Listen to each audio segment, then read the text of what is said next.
When it comes to the worst French movie ever made, there is always a hot debate between Irreversible and Anatomy of a Fall. But right on the tail of these two movies comes this movie with the English title The Last Mission that surely has to carry the title as the third worst French movie made.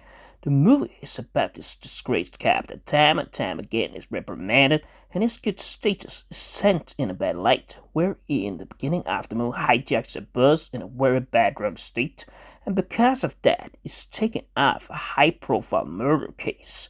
Most of the movie, however, preys upon him as a drunken cop and not the actual killer in the movie, or this earlier convicted guy from 25 years ago that is set to be released from jail. The movie is quite slow, and that is just another reason why it is one of the worst French movies ever made, because the tension only really picks up when the killer first is revealed half an hour into the movie, and he is hardly in the story.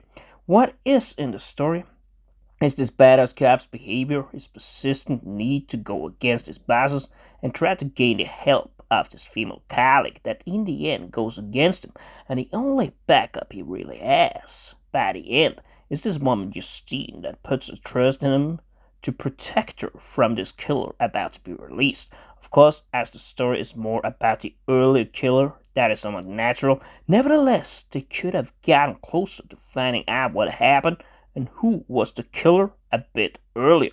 It should also be said, it is very random how this cop finds the clues.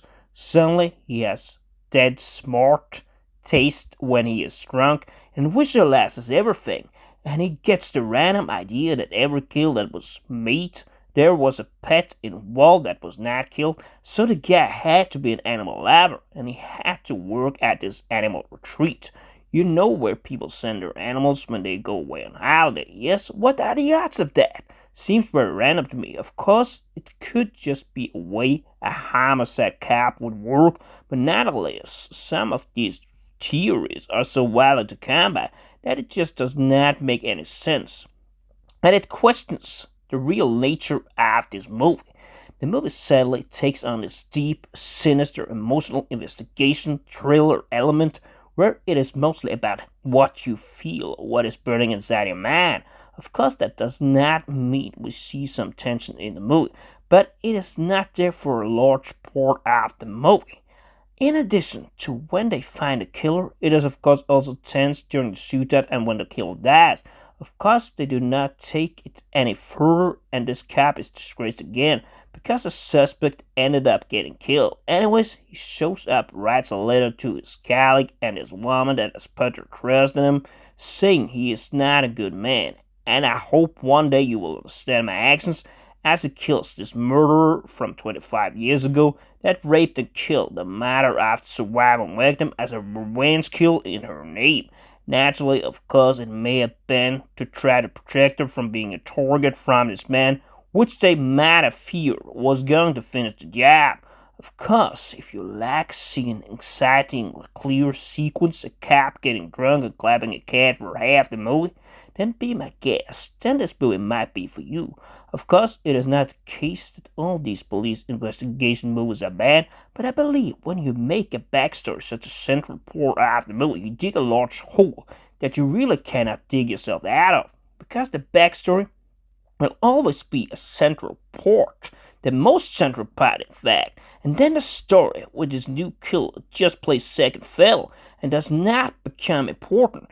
And you see this in other weak police thrill movies as well, where you keep going back to that same old incident time and time again.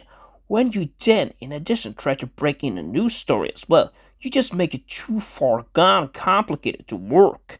Then again, in some way, this drunk badass cop is a character that could have worked, but unlike American counterparts, such as Dirty Harry or Jimmy Doyle, this character lacks the presence, where he takes the room completely and reveals himself as a one-of-kind cool character.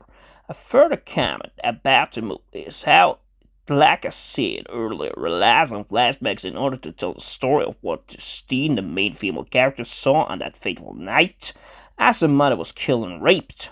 You would have liked to see them as a backstory in the beginning rather than having this killer now in jail, played by a young counterpart, so we could really deal with what happened at the time.